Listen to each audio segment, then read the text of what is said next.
गिरणी कामगारांचे संपूर्ण पुनर्वसन मुंबईतच होण्यासाठी त्यांच्या हक्काच्या घरासाठी सातत्याने पाठपुरावा करत सरकारला गिरणी कामगारांचा विसर पडू नये यासाठी सतत लढा देत असलेल्या गिरणी कामगार वारस संघर्ष सेवा समितीची विशेष सर्वसाधारण सभा गिरणी कामगारांच्या व सर्व सभासदांच्या उपस्थितीत 12 जानेवारी 2025 रोजी लोअर परेल येथील बावला मस्जिद जवळील बुद्ध विहारात पार पडली। गिरणी कामगारांनी आता तरी एकजूट व्हावे असे आवाहन अध्यक्ष आनंद मोरे यांनी केले। नमस्कार, नवीन वर्षाच्या सर्वांना हार्दिक शुभेच्छा। नवीन वर्षाचा संकल्प करूया, आपल्या सर्व गिरणी कामगारांना मुंबईत घर कसं मिळेल यासाठी प्रत्येकाने प्रयत्न करूया। विशेष गोष्ट म्हणजे सध्याचं जर वातावरण थोडं दूषित चाललंय, काही संघटना सरकारबरोबर गेल्यात त्यामुळे गोंधळ झालाय आणि काही संघटना स्वतःहून गिरणी कामगारांना फोन करतायत, तुम्ही या परेलला भेटा। आम्ही त्यांना सांगू इच्छितो, तुम्ही काय सुपारीच घेतली का गिरणी कामगाराला बाहेर घेऊन जायची? सरकार काय करेल त्याच्याकडे लक्ष देऊ नका, पण तुम्ही स्वतःहून पुढाकार घेऊ नका। परत तुम्ही छेडाला पण सांगू इच्छितो, छेडा जो डेव्हलपर आहे, बिल्डर आहे, त्यांनाही सांगू इच्छितो, त्यांचे आता फोन जरा कमी झाले पण त्यांनाही सांगू इच्छितो, तरी पण त्यांचे फोन चालूच आहेत की माळामध्ये या। माळामध्ये लोक गेल्यानंतर वरती जातात दुसऱ्या माळावरती। ते ऑफिसर पण मला भेटलेत, ते ऑफिसरमध्ये आम्हाला येऊन सतवतात। पण मी त्या छेडांना पण तुमच्या चॅनलद्वारे सांगू इच्छितो, जोपर्यंत सरकारचा निर्णय होत नाही किंवा काय होत नाही तोपर्यंत तुम्ही ते तुमचं फॉर्म भरणं आहे किंवा काय चालू आहे ते थांबवा, नाही तर आम्हाला काही ना काहीतरी वेगळं पाऊल उचलावं लागेल।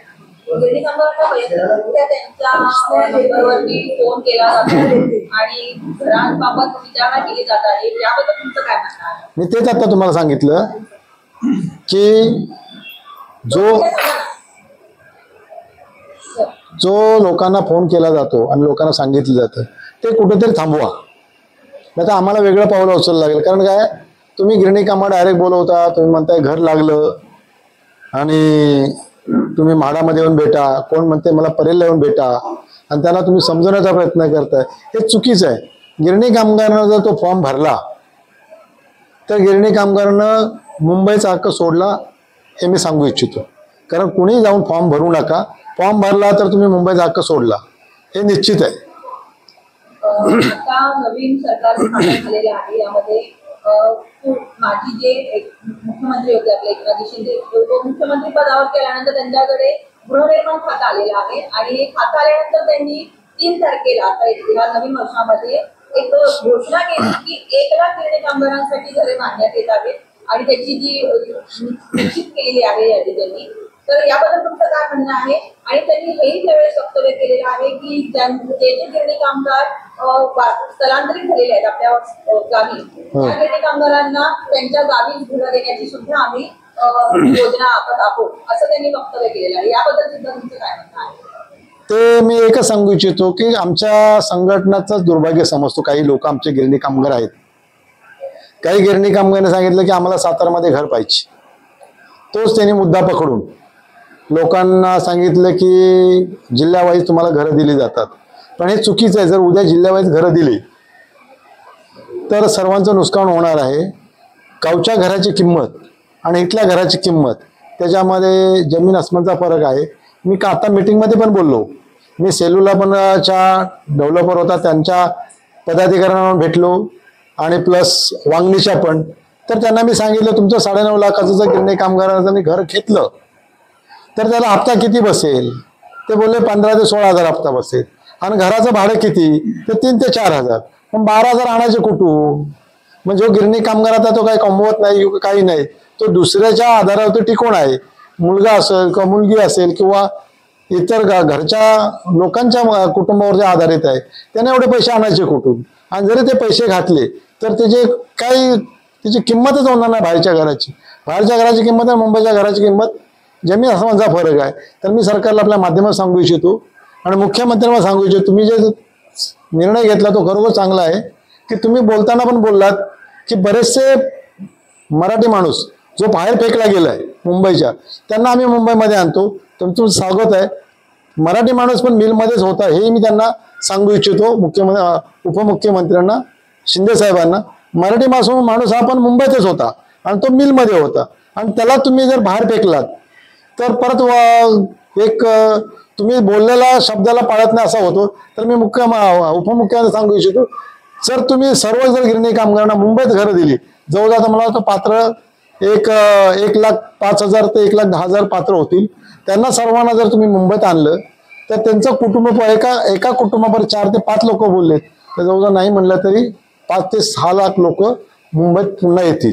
आणि ते तुमच्या पक्षाला किंवा भारतीय जनता पार्टीला किंवा सध्या येणार ह्या सरकारला पोषक वातावरण निर्माण होईल. जसं केंद्रामध्ये सरकार तुमचं आलं, राज्यामध्ये सरकार तुमचं आलं, महानगरमध्ये सरकार पण तुमचंच आम्ही आणण्याचा 100% प्रयत्न करू. फक्त तुम्ही आम्हाला मुंबईत घर द्या आणि मुंबईत संपूर्ण गिरणी कामाचं पुनर्वसन करा, ही आम्ही एकमेव मागणी त्यांच्याशी करतो. या पद्धतीने तुमची संघटना जी आहे मुंबईतच घरं मिळावी या धोरणावरती कायम आहे. त्याच पद्धतीने इतर ज्या संघटना आहेत ह्या वेगवेगळ्या धोरणांनी गिरणी कामगारांना कुठेतरी त्यांचं विचार भडकवत आहेत किंवा त्यांना वेगळ्या ठिकाणी जे आता सरकार समोर तुमच्यासमोर ऑप्शन ठेवत आहे की वांगणी आहे, शेलू आहे, या ठिकाणी ज्या घरं बांधण्यात आलेली आहेत तिथे पाठवण्याचा जो तुम्ही ठेका पकडलेला आहे, तर यामुळे गिरणी कामगार कुठेतरी भरकटले जात आहेत. नाही, तसं बरोबर आहे. लोकांचं थोडंसं बघण्याचा दृष्टिकोन किंवा लागणार. गिरणी कामगार दुधा मनस्थितीमध्ये येतोय, बाहेरचं घर घेऊ की मुंबईतलं घर घेऊ. आणि बाहेरचं घर उद्या घेतलं पण त्याला एवढं समजत नाही की बाहेरचं जर घर घेतलं तर मुंबईतला हक्क जाईल. पण काय मी मॅडम सांगू इच्छितो, मला वाटते जवळजवळ 8 ते 9 संघटना आहेत, ते त्यांचं मागणी आहे की मुंबईतच घर पाहिजे. आणि मुळात हाताच्या बोटावर 3 ते 4 संघटना आहेत, त्यांचं मत आहे की सेलूला आणि वांगीला घर घ्या. पण त्यांना पण आमचा जर विरोध जर बघितला त्याने, आम्ही एक विरोध प्रकट करतोय आणि तो जर त्यांनी विरोध पाहिला तेही मला वाटतं त्यांचं परिवर्तन होऊन ते पण मुंबईत घर मागणीच करतील अशी मी सांगू इच्छितो. त्या 3 संघटनांना किती गिरणी कामगारांचा पाठिंबा आहे की वांगणी आणि शेलूला घर घेण्याची तयारी दाखवत आहे? काय तुमच्याकडे काही आकडा आहे का? नाही, तसा काय लेखी आकडा नाहीये. पण काही लोकांनी फॉर्म भरलेत, पण ते आता फॉर्म भरून पण पश्चाताप झाले त्यांचा की त्यांना काय माहितीच नाही. त्यांना घर लागलं एवढंच फक्त सांगितलं, मग ते एक तर चुकीची माहिती देतात. घर लागलं आणि तुम्ही हा फॉर्म भरा आणि 42 वर्ष संघर्ष केला, आता तुम्हाला घर मिळतं असं ते काही ना गोड गोड बोलून त्यांच्याकडून फॉर्म भरून घेतात. पण मी तुमच्या चॅनलवर सांगू इच्छितो, कुणी काही गोड बोललं, त्यांचं प्रेम आहे म्हणजे पुतना मावशीचं प्रेम आहे आणि ते तुम्हाला घेऊन एकदा मारायचा विचार चालला, त्यांना बाहेर घेऊन जायचा विचार चालला. तर त्या ज्या 3-4 संघटना आहेत, मी त्यांचं नाव पण घेऊ इच्छित नाही, कारण नाव घेतलं की परत त्यांना वाईट वाटायला नको. पण त्यांना मी सांगू इच्छितो की त्यांना पण उद्या भविष्यात सुदबुद्धी सुचो हीच ईश्वरचरणी प्रार्थना करतो. जशी राष्ट्रीय मिळवून सुचलेली आहे की त्यांनी राष्ट्रीय मिळवून सांगितलं की आम्ही गिरणी कामगाराला मुंबईत घरात पाहिजे ह्यासाठीच भांडणार आहोत. आणि सन्माननीय सचिन भाऊ अहिर यांनी देवेंद्र फडणवीस साहेब मुख्यमंत्री त्यांची भेट घेतली आणि त्यांनी त्यांचं म्हणणं मांडलं की आमच्या संघटनेचं की आम्हाला मुंबईत घर पाहिजे. ज्या गिरणी कामगारांनी त्या संघटनांचं ऐकून मुंबई बाहेरील घरासाठी एक पोचपावती दिलेली आहे की आम्हाला चालेल याची, तर अशा गिरणी कामगारांनी काही फॉर्म भरलेले पण आहेत, तर त्यांचा आता मुंबईतील घरासाठीचा जो काही हक्क आहे मिळवण्याचा तो कुठे कायम राहील की त्यांना बाहेरच घर आहे ते घ्यावं लागेल? मी अजूनही बी सांगू इच्छितो, ज्या मिलनी जागा दिल्या नाहीत, NTC असो की प्रायव्हेट मिल असो, तुमचं सरकार राज्यामध्ये आहे आणि केंद्रामध्ये आहे, ज्या मिल जागा देत नाहीत त्यांच्यावरती कायदेशीर कारवाई केली पाहिजे. जास्तीत त्या जागा कशा ताब्यात मिळतील आणि त्याच्यावरती घरं कशी होतील ते पहिलं बघितलं पाहिजे.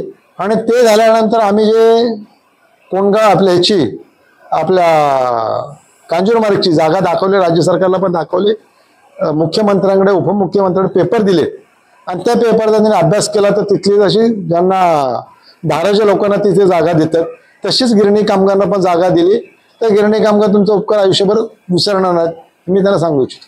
आताची ताजी घटना आहे की सेंच्युरी मिलची जागा ही भाड्याच्या हस्तांतरण झालेली आहे कोर्टातून, तर सेंच्युरीच्या जी जागा होईल त्याच्यासाठी तुम्ही जी मागणी केली होती की तिथे सुद्धा गिरणी कामगारांना घरे मिळू शकतात, त्यासाठी तुम्ही मागणी करणार होता, तर त्याबद्दल तुमचं काय म्हणणं आहे की म्हाडा गिरणी कामगारांसाठी हा विचार करेल का? नाही ना, ती जागा जी मागितली आहे ते सामान्य गोरगरिबासाठी ती जागा दिलेली आहे राज्य सरकारने. पण त्याच्यामध्ये गिरणी कामगारांना पण हक्क सांगू इच्छितो. आम्ही सांगू कमीत कमी जसे ट्रान्झिट कंपन्या घरं दिली तशी गिरणी कामगारांना 70% द्या आणि 30% जे आहेत ते मुंबईतले रहिवासी किंवा गोरगरीब आहेत त्यांना ती जागा द्या, पण 70% कमीत कमी जशी पहिला तो हे वापरला होता डिशिलू प्रमाणे 70% गिरणी कामगारांना 30% ट्रान्झिशनला, तशी 70% घरं ही सेंचुरी मिलना द्या आणि उर्वरित घरं जी 30% आहेत ती सामान्य जे मुंबईकर आहेत त्यांना ती घरं देऊ शकता. जी गिरणी कामगार आता तुमच्या वैचारिक पातळीवरती इकडे तिकडे भरकटली गेलेली आहेत, त्या गिरणी कामगारांना तुम्ही काय उद्देश कराल या चॅनलच्या माध्यमातून? त्यांना आम्ही आता आमच्या संघटनेतर्फे निर्णय घेतलेला आहे की सर्व सभासदांना विचारलं, आमच्या 3 मागण्या महत्त्वाच्या आहेत. एक मागणी म्हणजे संपूर्ण गिरणी कामगाराचं पुनर्वसन मुंबईत झालं पाहिजे. दुसरी मागणी म्हणजे जे वंचित गिरणी कामगार राहिलेत त्यांना फॉर्म भरून घेतले पाहिजेत. आणि तिसरी मागणी म्हणजे ज्या गिरणी कामगारांना 10-20 वर्षाची काम केलं मिलमध्ये त्यांना पेन्शन चालू आहे पण तुटपुंजी पेन्शन आहे, ती पेन्शनमध्ये वाढ झाली पाहिजे. हे तिन्ही जर मुद्दे असतील तर आम्ही ज्या 6 संघटना आहेत राष्ट्रीय मिल सर्व श्रमिक संघटना त्यांच्या बरोबर जे 5 ते 6 संघटना आहेत त्यांच्यावर जायचा आम्ही विचार करतो आहोत. या सरकारला तुम्ही पुन्हा काय उद्देश सांगू शकता का? मी सरकारला सांगू इच्छितो की 100% गिरणी कामगार तुमच्या बरोबर राहील. फक्त या आपल्या महानगरपालिका निवडणुकीमध्ये पण गिरणी कामगारला बाहेर पाठवू नका. गिरणी कामगारला सर्व गिरणी कामगारला मुंबईत कसं पुनर्वसन होईल तो आराखडा तयार करा आणि वांगणीचं आणि सेलूचं त्याला कायमचं बंद करा. त्यांना एक पत्र द्या राज्य सरकारतर्फे आणि सेलून वांगणीला एक पत्र देऊन तो प्रोजेक्ट रद्द करा. गिरणी कामगारांना देऊ नका. इतर लोकांना काही द्यायचं तर तो तुम्ही देऊ शकता.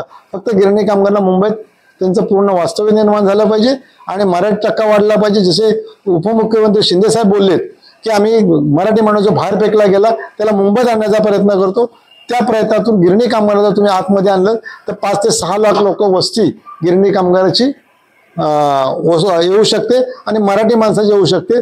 तुम्हाला त्यामध्ये भविष्यामध्ये तुमच्या पक्षाला लाभच होणार त्याचा. ओके, धन्यवाद. माझं नाव सचिन मनोहर चव्हाण. मी गिरणी कामगारांचा वारस आणि कामगार बी होतो आणि आता आमची गिरणी कामगार संघटना वारस संघटना सेवा समिती यामध्ये मी कार्याध्यक्ष पदावर आहे.